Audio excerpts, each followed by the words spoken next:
Hey, Steven, how are you? I'm doing good. How are you? I'm doing great. Man, what an honor to have you on my show. And, it was kind of a neat experience just to have that pre-call with you and talk to you a little bit about just your mindset as a kicker, what you've done throughout your whole career as a kicker, being a Super Bowl champion, and just all the accolades that you've won, all the successes that you experienced. So it's going to be a treat to share with my listeners kind of the mindset of you and how you prepare for greatness. So I'm looking forward to a great show. Awesome, man. Looking forward to it. All right. So let's get into it. It's my favorite topic, mental toughness. And when we think about football, we think maybe we don't think of kickers having that mental toughness, but it's all mental toughness for the most part. So when you think about being mentally tough, what does that mean to you? Well, mental toughness can be a lot of things.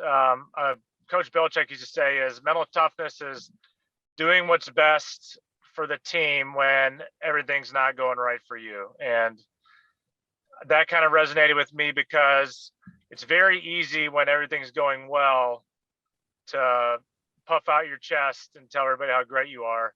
But to have that self-confidence and get yourself out of, the pits when things aren't going your way, and still mentally willing yourself to perform when things aren't either feeling good, injuries, stuff going on in your personal life, to be able to put that aside and focus on what you need to do your job to help your team win. And that goes in other aspects of life.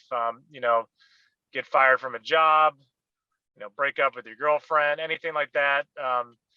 Finding a way to mentally get yourself out of the dumps when things are not going the way that you want to, and still being able to give it your best effort and best focus. And people who think that mental toughness doesn't have anything to do with kickers, it's 95% mental toughness. You obviously have to have the talent to do it, but when you're in a job, when you're one or two plays away from being fired every week, you definitely have to have a little bit of thick skin. And there's a certain percentage of the football population that just doesn't like specialists anyway. So you're already dealing with that battle. And in the NFL, you got to prove yourself as a peer and find a way to fit in with the guys.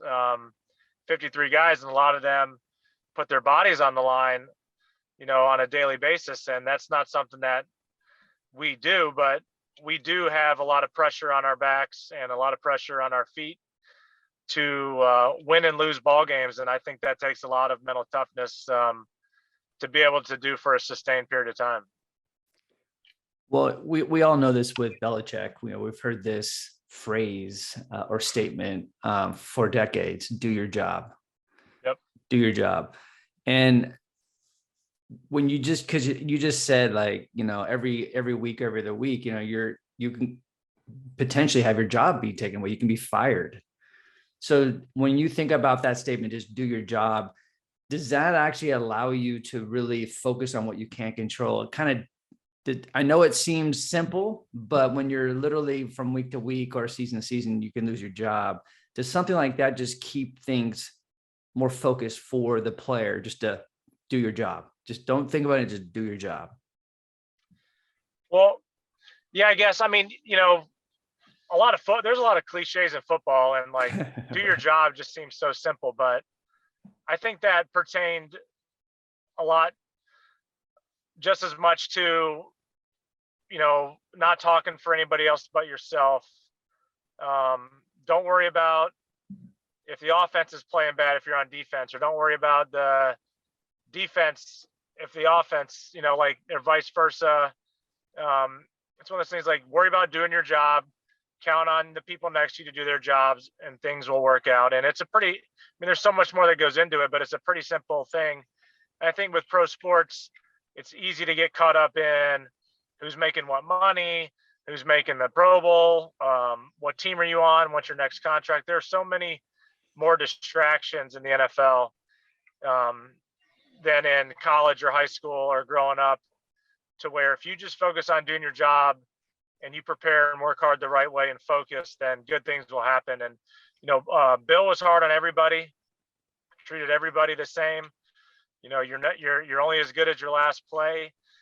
You screw up, whether you're, number 1 on the roster or number 53 on the roster, he's going to let you know about it. You don't get a lot of pats on the back for doing your job. If I go out there, make 4 or 5 kicks, you're not going to get a big celebration. It's like, yeah, you did your job, good job. And that's pretty much it. And you're open to criticism just like anybody else. And it's one of those things that, to play for New England with the fans, the media, and Coach Belichick, I mean, you got to have some thick skin. You got to have a true confidence in yourself and your abilities to not let the outside distractions bother you and keep you from doing your actual job. You talk about distractions because it happens, there's distractions in every sport. Especially there's different kinds of distractions at the NFL level, the professional, the elite level. So when you think of all the distractions that a kicker has to go through, or particularly you, what do you think the biggest distraction was that you had to deal with? I mean, it's tough to say. I think the hardest thing about kicking is you don't make your own opportunities. You're a victim of whatever happens in that game. And luckily I was on a really good team that we scored a ton of points. So I was playing a lot. But not having any control over certain things can really be a distraction. Like, you feel good and you don't get to play much, or you feel like crap and then you're asked to do a lot. So little things like that can throw you off if you let it. You just got to be able to rise above it. And you got to show up every day to practice like your job depends on it. And that's the atmosphere that we had in New England. And it was really easy to fit in line because everyone else was doing it. It's not like just the kicker was the only one who thought they could lose their job every week. It was probably everybody else. But you get to a certain point where you have some success and you have that confidence in yourself. You don't worry about getting you don't worry about losing your job. You don't worry about things like that. Like once you get your feet wet, it's a whole different set of problems. Another distraction that I feel like something that could seep into your head is when you do have success. It's a lot harder to stay at the top than to get to the top, and complacency can set in. Your sense of ego, your sense of pride, and you're doing awesome for all this time, and then something bad happens and you're like, that didn't happen to me, that couldn't happen to me. But hey, it can happen to anybody at any time in any sport. You're always a player or two away from not being the man. So that's just dealing with all those little things. And as many people who've made it in the professional ranks and high level in their sport or job, it's an all-consuming thing. Like it's something you think about 95% of the day, and finding ways to let your mind escape and have some kind of normalcy outside of the craziness I feel like is key. Because I remember being at a game, and then after the game was over, I couldn't sleep the whole night because I just kept thinking about the game, or the nerves and anxiety that happened week to week to week. And you don't realize what it's doing to you until after the season's over. And you feel like you've lost like 100 pounds, like the day after the season's over. So just being able to deal with all that stuff, learning how to deal with it, better as the years go on. There's so many different challenges in different parts of my career. I mean, obviously the biggest one going in was, replacing Adam Vinatieri and having to hear about that every single day of my life. I mean, I remember my rookie year it was either the Boston Globe or Boston Herald. They made a chart of every kick I kicked in practice every day for all at training camp. And, the story that they wanted to write was, this kid is young. He has no chance to do anything. They just let the greatest kicker in the history of the NFL go. And they wanted the Patriots to pay for it because he was beloved and he was the man. And, they had an axe to grind against Bill. And luckily I did well enough to at some point make them forget about me trying to be the guy who's going to fall flat in his face. And then I think that made myself a little bit more endearing to the fans to be able to come over that. So sometimes the tough times feel tough, but they're way more rewarding when you come out on top of them. Isn't it funny how it worked out? Because you're the all-time Patriot scorer. You've led the NFL 5 times in scoring, let alone all the other accolades, all pro and Super Bowl champion and all that. But it's funny how when they let go one of the best, at that time, the best kicker in the franchise, and then they bring you in and all that pressure, right? And I want to talk about that right now, actually, about pressure, because when you think about the program or the team, the organization that you were playing for, like, everybody knew for the most part, you're going to win every game for the most part. So there's some confidence in being a part of an organization of just winning and knowing how to do your job and trusting each other. But there's also a standard.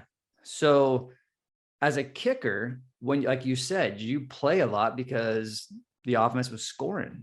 And so how did you deal with that pressure of keeping up that standard, and also that pressure of, with Adam Vinatieri and that legacy hanging around you?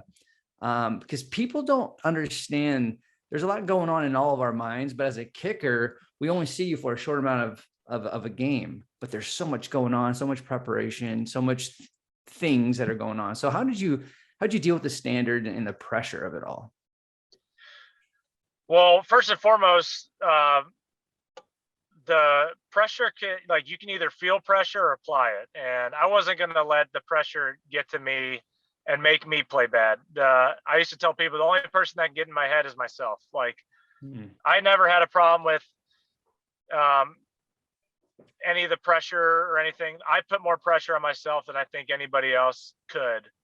That has its problems too, because, sometimes you find a way to put pressure on yourself when you don't need to. I was so young, dumb, and naive that I wasn't going to let, what anybody said ruin my chance of being a professional athlete. So they could have said whatever they wanted to. They could have called me whatever they wanted to. It wasn't going to bother me. I knew that I was excited to be there, that I was going to work my tail off to be the best that I could be. And I'm not a big fan of comparing myself to others. Like, that just steals your joy away. There's always going to be someone better than you. There's always going to be somebody thinking somebody's better than you. There's going to be people that think you suck. And who cares? Like, that does not bother me one bit. I mean, sometimes it might agitate you a little bit. Like, you catch you on a bad day where you want to say something back, but it's just not worth it. It's not worth your time. It's not worth your mental space to, the game's hard enough. It's hard enough to have to be borderline perfect every week. And they expect you to make it every time. That to me was the pressure of the job. All the other stuff was just outside noise that I feel like was easy to just go in one ear out the other. It was a little bit harder later in my career when I had so much success and my skills and body started slipping a little bit. Trying to maintain that level of, my top level. Once I started seeing that slip a little bit, I mean, I'd have good seasons, but it would feel like a complete epic failure to me because it wasn't at a Pro Bowl level. And I think that's one area in my career where I could look back and say I should have been a little bit mentally tougher. Like, get over yourself. You're crying because you're not, one of the top 2 in the league that year. Like, and that's the kind of pressure I put on myself. And I know a lot of people are that way, but at some point too, looking back, you're like, man, you acted like such a little baby, like during that time. Not that I said it out loud, but the things that I would get upset over, millions of people would love to have that problem. And then when you can look back at it and learn from those lessons, it's kind of interesting to think about.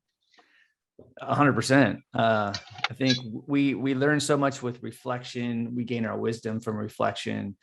When you think about, because you have so many moments in your career that were just monumental, like what you did, what the team did. When you think about that moment, that monumental moment out of all the games you played, what do you think is that that moment, that mental toughness moment, what do you think, if you were to share the most monumental moment where you had to be mentally tough, where you had to literally, like, whether if it was the weather conditions, the way you were feeling, or it was the pressure of the game, you had to literally lock yourself in to be mentally tough in that moment. What moment was that? Yeah, I mean, there's so many Right. in my career, but the one that sticks out the most was the last Super Bowl we played in against the Rams. I played in 6 Super Bowls. It was my second to last year with New England. It was like my 13th season. Um, Early in my career, I absolutely crushed it in the playoffs, and then you miss one kick in the playoffs, and then everyone's calling for your job. So I had a Super Bowl where I missed an extra point, and then another one I had a rough game, not a rough game, but like not my best. I was always able to bounce back. And so we're in that Super Bowl against the Rams. Of course, I go out there, miss my first field goal, and that kind of was like, oh shit, here we go again, Right. kind of thing. And it was a close game. I made like a 45-yard or something to put us on the board. And then it was at the end of the game. We were up by 7. There was like a minute and whatever, 20 seconds left. There was like a 42-yarder, something like that. And I had a chance to, put the game away and, make it a 2-score game and pretty much make it borderline impossible for them. And, you can do all these great things, but if you don't have that monumental moment in New England, they kind of think that you're nothing. And this was the closest that I was going to get to it. It wasn't a game winner, but to me, it felt like it. So I went out there and made the kick and put the team up by 10. And to me, it was just like, it's like I could exhale for a second, because I'd had a few moments in the postseason the last few years before that where, you miss a kick and the expectation to be perfect is so high for myself. And to miss one kick, even if I made 10 others that Super Bowl, just felt like a huge disappointment. And it was just kind of a hurdle I was trying to get over. And, sometimes you have games where you miss a kick and you get to come back and totally make up for it. And, you just kind of hope and wish and dream for those chances. And to get that chance to ice the game away, to win our 3rd Super Bowl in like the last 4 years, it was pretty epic for me personally. I know a lot of people think that was a boring game, but to me personally, that kick meant the world to me. It almost felt like, a big weight was lifted off my shoulder. And, it stinks. It stinks to have a job to where you can have one mishap and think you suck. Right. And, realistically, my postseason percentage is higher than my regular season percentage, if you look at the stats. But you talk to a certain amount of people, they're always just going to point out, well, you missed that one, you missed that one. It's like, well, if you play in 40 postseason games, you're going to have a couple. So, Right. it's one of those things. Like, that's one of those moments where I really had to dig deep, and I was like, all right, this is it. There's no shying away from it now. Like, this is your chance to do it, and I did it, and it was pretty cool. So how do you get over mistakes? How do you get over a missed kick, and also like a really important one to win the game? What's your process? How did you wash that mistake from you? Well, I used to be like kind of a psychopath about it. I remember my first kick I missed in the NFL. I went to the fields the next day and I kicked that same kick 100 times in a row. I think I made it 99 out of 100 times. Mhm. And, I think you dwell on it for a day, beat yourself up for like a day and a half, and you just have to wash it. You got to move on. And in sports, confidence has never been a thing that I ever really lacked. I don't know if it was just natural or it built up throughout the years through success in different sports. I know, playing every sport growing up, playing 2 sports in college, that definitely helped with my confidence. I got offered to play a 3rd sport in college. So I think just having confidence and belief in yourself is the best thing, because, the teammates and coaches are very supportive, but, there's not really, you're kind of on your own in the NFL a little bit, where it's up to you to get yourself out of it. Mm. And luckily I've had way more successes than failures, and you can always lean on that a little bit to get your confidence going again. I don't like to dwell on the past and what I did and talk about what I've done, but there are times when, you get low and you have some low points where you kind of have to dip into that past success to get yourself out of the funk. But when things are going really well, I try not to like rest on what I've done. I just try to keep it going. Kicking is such a weird thing too. Like, one little thing can go wrong, whether it's the hold, or you could leave a little early, or take your eye off the ball for a split second, or you can even misjudge the wind or something like that. Like, there's been a lot of kicks where I thought should have gone in that, at the last second turn or something like that. But that's just what it is. It's a skill. It's an athletic skill. It's a very athletic move, but it is definitely a skill. The day that someone figures out where they can make every one, I can't wait to see it. It's a tough thing, but Right. there's some really good ones out there, and it helps that the snappers and the holders are really good now, because that makes your job a lot easier. But yeah, I tell my kids, ride the wave, stay in the middle, don't get too high, don't get too low, and that's what I tried to do. And I never really had a problem getting too high. Sometimes I beat myself up a lot, and then I would smack myself in the face and just say, wake up, don't be a baby. Well, it's funny. I had Jeff Reed on my show a couple years ago, and we were talking about how he got over, again, another Super Bowl champion kicker. And if he missed a kick in the first half, what he would do while the team was actually doing all their team meetings, he would actually go back out on the field by himself and go to the place where he missed. So he wasn't thinking about it in the second half. He repped it out and he kicked it and he kicked that. So he didn't have to think about it. That was one way he got over if he missed in the first half. And when you think about being a kicker, at times it seems lonely from where we sit. Like, sometimes you're by yourself a lot. How important is it to deal with mistakes, and even with your preparation, to have a healthy inner dialogue? So not listen to your thoughts, but talking to them, and visualization. So how important it is to have a good inner dialogue, and to use visualization to either help you deal with mistakes or get you prepared. I think dealing with failure is a character thing. My dad never really used to get mad at me at anything unless I had a bad attitude when it came to sports. He never yelled at me about hustling or paying attention or anything like that. If I had a bad attitude or was a bad teammate, that's the kind of stuff that he would get on to me for. And I'm not going to go over there and yell at somebody if they screw up. I expect the same for me. You got to hold yourself to a high standard. You could get walked all over in my position if you don't hold yourself accountable and show that you can be accounted on. And you can't take crap from anybody. You kind of have to have a little bit of a chip on your shoulder.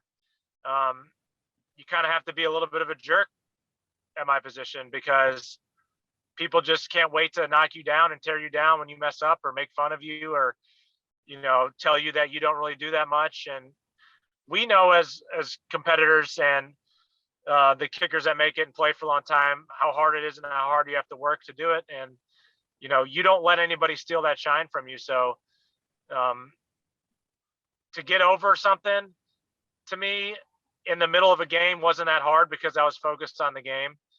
It was dealing with it afterwards, like throughout the week, that would replay in my mind. I could flush it after it happened pretty easily for the most part, because no one's ever perfect. You just strive to be you strive to be perfect, and you just have to believe in yourself. I mean, and sometimes you get lucky too. Like, right, you start off a game, get a short field goal, boom, you're ready to go. Sometimes you start off a game and you have to go out and make a 53-yarder, and that's a little bit of a harder thing. And then, like, they talk about mental toughness. I mean, they talk on the TV like, oh, let's get this quarterback's feet wet, give him a couple easy throws. And it's like, that's soft. Like, we don't get that. We don't get that chance. Like, that would be nice if I got to go out there and kick 2 20-yarders, I probably would never miss the rest of the game, because then you get that confidence, you get that role. But that's the kind of stuff that kickers have to deal with. And I was never a really nervous person during the game. But if I had any nerves, it was always on the first kick of the game. And then after that, I was usually pretty good. Right. Yeah. It's funny how the body works, right? The nerves, as soon as like the whistle blows or your first kick, your first throw, your first catch, first hit, it just kind of, things just kind of just melt. Now to this day, out of all the kicks and all the, postseason games, is there one kick that you still think about that still, even though that you said you're pretty good on rinsing, those mistakes and moving on from it, but is there one that's still like, you still think about? Yeah, probably. So I don't know. It was the first year they moved the extra point back. And actually that year I had set the record for most consecutive extra points made. I can't remember the number. And then we played in the playoffs. We were in the AFC Championship game, and we go out there, we score a touchdown, and I doinked the extra point off the upright. It's the first one I'd missed in, I don't know, 10 years. Wow. Just set NFL record for it. I was an all-pro that year. I came back and had a pretty good game, but, the way the world works is, of course, we're down by 8. We score a touchdown with like 30 seconds left, and we have to go for 2. We don't get it, we lose. And that one stuck with me a lot because I felt like I truly lost the game for the team. And I stood there, I answered the questions, I owned up to it. And, that one hurt because I was having such a good year.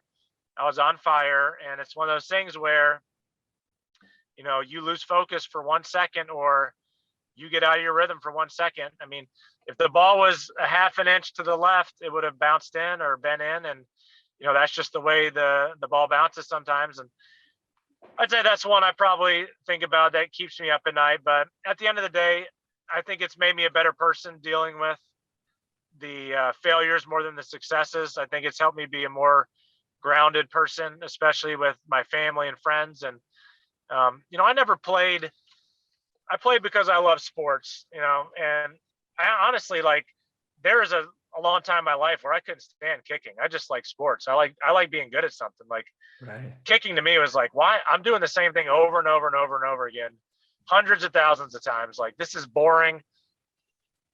Like, I should be doing something different.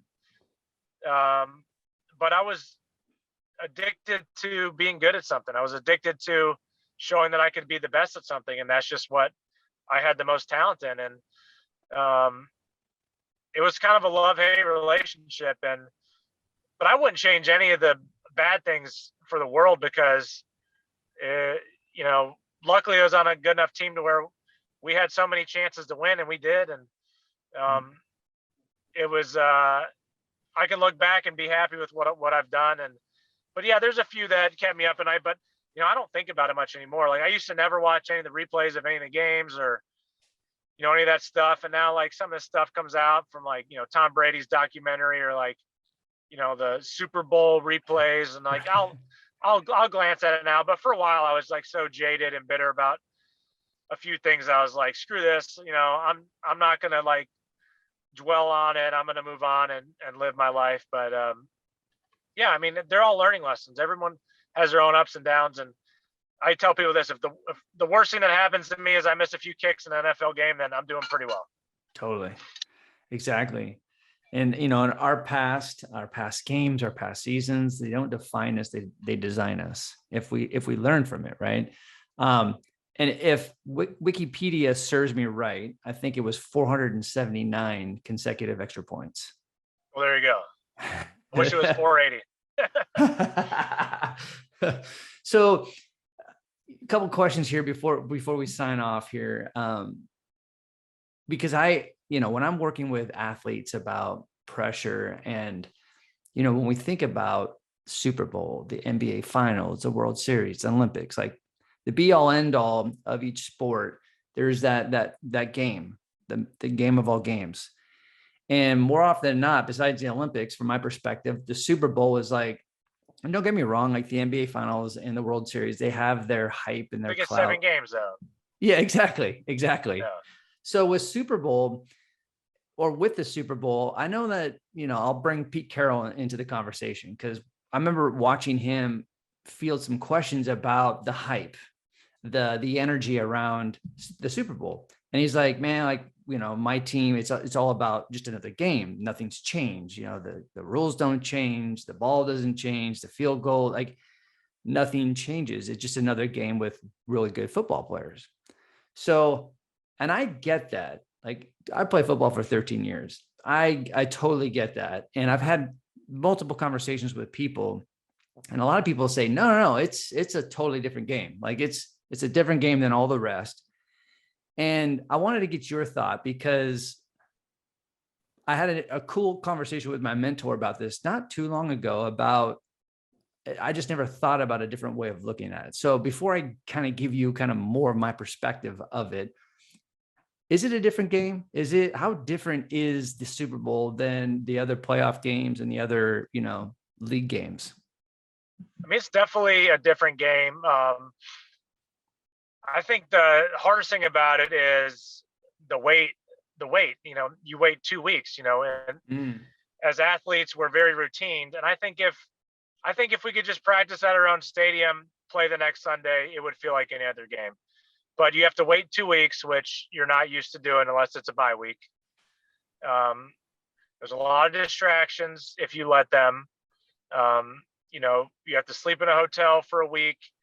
You get bombarded by thousands of media asking you a bunch of stupid questions like, what are you going to do if you miss a game-winning kick in the Super Bowl? Like, them just putting stupid crap in your head.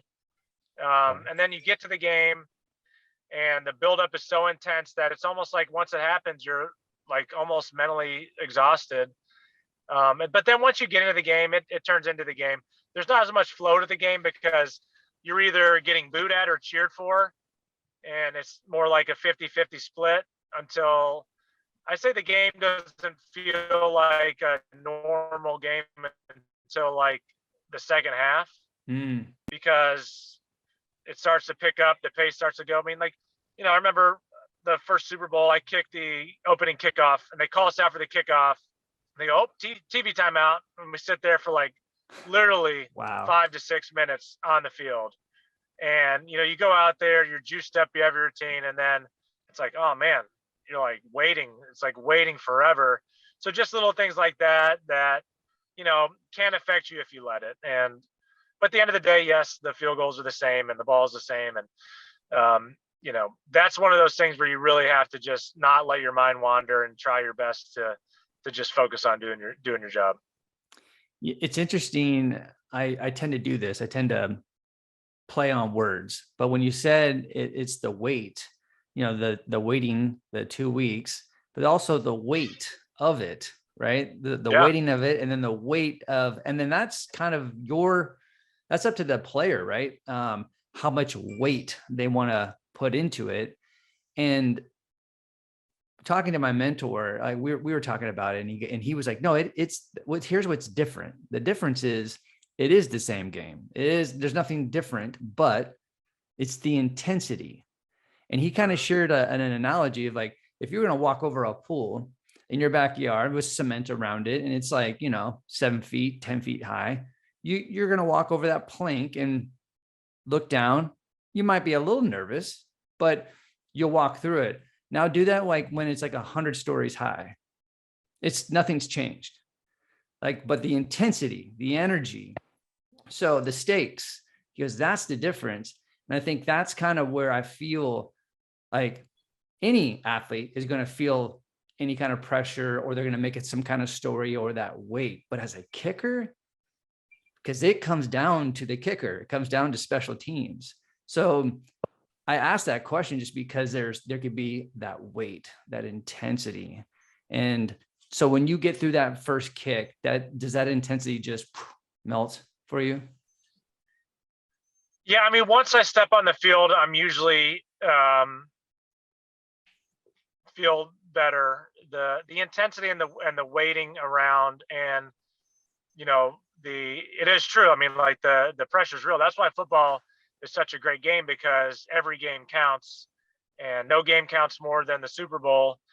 And it's hard to describe the feeling of nervousness, anxiety, stress, excitement. Like it's like good and bad emotions all wrapped in one, and just trying to handle it and trying to focus is, it can be exhausting, but it's worth it. I mean, just to have a chance to play in one, let alone six, is a dream come true. And I don't know if there's a handbook on how to deal with it, but that's one of those things. You just got to be confident, and you have to, uh, you know, remember at the end of the day, it is just the game.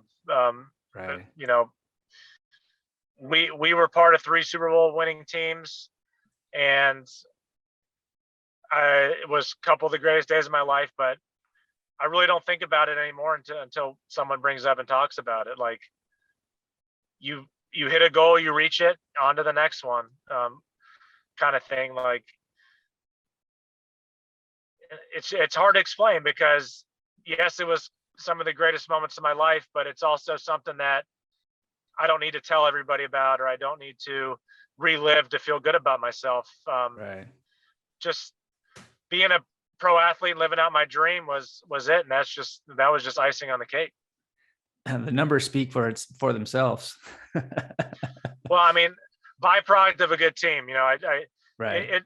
it is crazy to think that, a lot of these athletes that are about to get drafted and stuff, like, who you go to and who you're around really would make a big difference. I mean, when I got on the team, I was with a bunch of guys that already won 3 Super Bowls. So I just had to shut up and prove my worth to them. And that was no easy feat. That was like day in, day out, week after week, big moments. I mean, you had to really prove yourself to actually be one of the guys. And some people are the best player on their college team, or maybe even the best in the country, and they want that respect as soon as they walk in the door in the NFL. And that's not going to happen, especially with the New England Patriots. I mean, they will find any reason to show you that you're not working hard enough, not doing enough. And being around those guys and seeing how they worked and see how they prepared made my job easier, because you had the blueprint right in front of you of how to Right. act, what to do, what to say,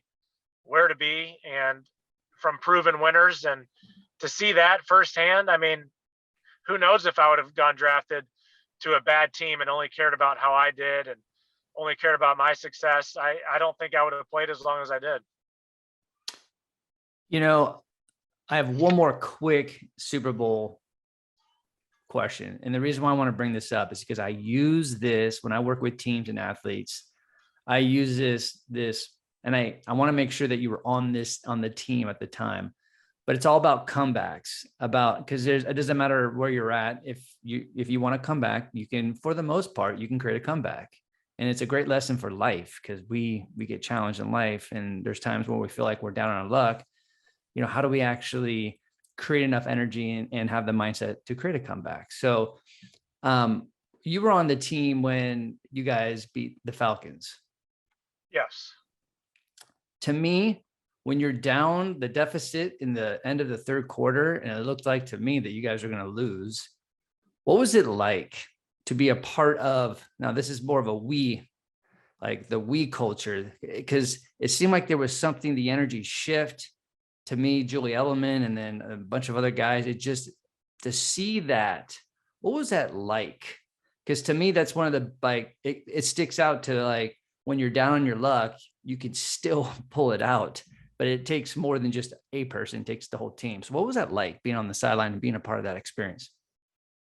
It was wild. I mean, that Super Bowl, I didn't step on the field until like 3 seconds left in the first half, made like a 40-yard field goal. We were down 28-3. Everyone just kind of like, no one really talked much in the locker room. There wasn't a bunch of yelling. Everybody was calm. Few people, it wasn't like a hoorah kind of moment, but a lot of people were saying, we still got this. We got a chance.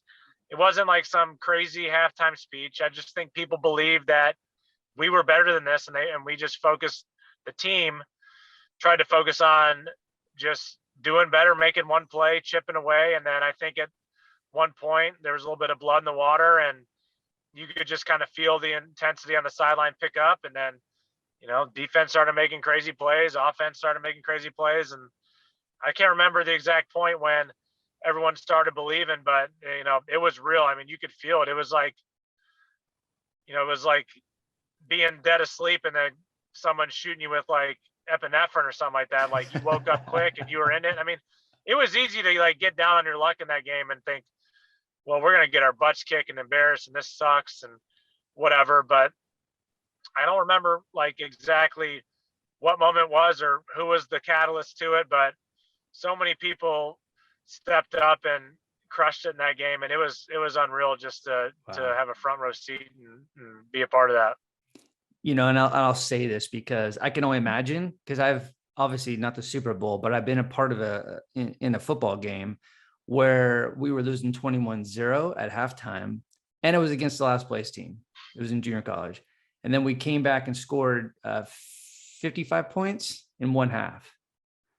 And just to be a part of switching the whole, like taking all the energy and shifting it and then just capitalizing on every single punt, interception, pick six, throwing a touchdown. Like it was unreal to be a part of that energy. And I can only imagine at the end, Super Bowl level, like how incredible that was. It really was remarkable. And you got to get a little bit lucky, you know, the two best teams playing. We had a little bit of luck too, so you never discount that. But yeah, man, it's crazy, and that's what's great about sports is it teaches you to never give up, to never quit, to always think you have a chance. And I coach a lot of my kids' sports, so seeing some of the kids strike out and they start crying or throwing their bat, and right. You try to teach them, man, Babe Ruth struck out thousands of times, man. Just get up there and hit the next one. Just having that self-belief. And I think that's what's great about sports is it can, like, if you have success in sports, it can really teach you a lot and give you that like inner confidence, especially, and raising boys, like what that can do for your self-esteem and confidence and the respect you can get when you can show toughness in sports, mentally, physically.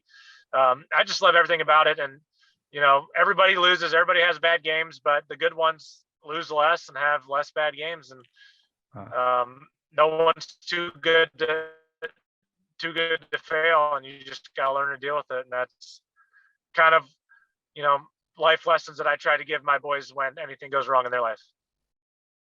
100%. I always say what makes someone really good at what they do at anything is learn how to fail.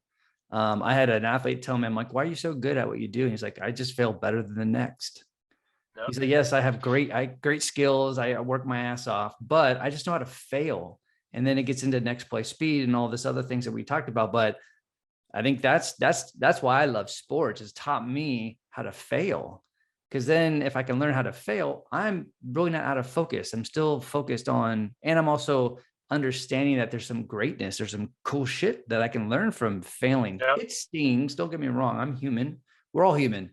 It's not fun to lose, but if you have a different relationship with it, and sports gives you that experience, those reps with failure, it's, I'm with you. It's, sports is just beautiful in that way. It is. And it's crazy. Like, everybody wants to win, but not everybody can deal with what it takes to win consistently. And a lot of the guys that I was with the Patriots, of course, we loved to win, but I think we were motivated more by the fear of failure and that kind of thing. I mean, we were part of a dynasty, and when you're on top, everyone's trying to knock you down. And, every time we lost, it was like the other team won the Super Bowl and pointing in our face and telling us, you guys are done, all this stuff. And that's what the beauty of it, just seeing those guys, how much losing hurt and how much they would work. The losing hurt worse than the winning felt good. And I think that was kind of like what it felt like in the Patriots, because we would win and it was like, it's like we didn't win. And then we would lose and it was like the world was ending. So It was a crazy dynamic to be a part of, but it was definitely a highly motivational tactic, the way it worked. And I think it speaks for itself. Yeah, it worked. So what's next? Real quick here. What's next for you? And now I know you ended your career in Tennessee, but what's next for you? Well, I got like 2 weeks left to get my MBA, and then just, you know, enjoy my life being a dad, doing some business things, not looking for the 9 to 5 job quite yet. So just coaching kids sports. Might go back to school again. I don't know. Haven't figured that out. Just kind of, getting over the deal of not playing and trying to get my body healthy so I can, you know, try to dominate on the golf course and the tennis course going forward. And, just keep my options open, do some volunteer coaching with some high schools, kind of feel where my next avenue is. So I'm in no rush, man. I'm just enjoying life right now. Yeah. And you gotta stay in shape for that day where you have to put on that yellow jacket. I don't know about that, but I'm pretty sure that's where you're not a heading. lot of love for the kicker. So I'm not getting my hopes up on that one.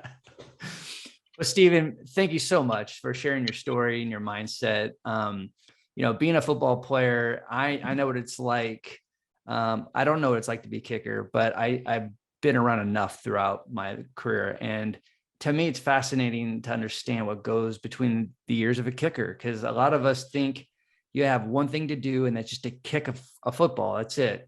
And there's so much more that goes into it. And you've shown it. Like, you've been so consistent with your career, with your numbers and the wins and how you overcome adversity. So thank you for sharing all of that with me, and also for my listeners. Well, thank you. And I'll say this, there's a huge correlation with kickers and quarterbacks. Not with like what they do on the field, but when you screw up, everyone knows about it. And when you do well, everyone knows about it. So we get a lot of praise when we do well. We get a lot of flack when we do bad. So I think on the mental side of it, I think there's a lot of similarities. Obviously, the quarterbacks, get rewarded more and the pressure's a little bit higher. But at the same time, like, if you throw an interception, whether it's your fault or not, you're getting blamed for it. Right. If I miss a kick and it's a bad hold or something like that, I'm still getting blamed for it. So there's some similarities there where I think, mentally, they're kind of in the same boat as far as the expectations and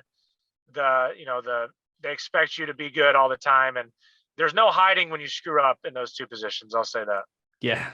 And that's why it's important to learn how to fail, because it can destroy someone in their career if they don't have that relationship with failure. Yep. Stephen, man, this is awesome. I mean, literally, I have like 100 more questions, but we'll save that for part 2. All right. Appreciate it, my friend. All right. Have a good one. All right, thank you.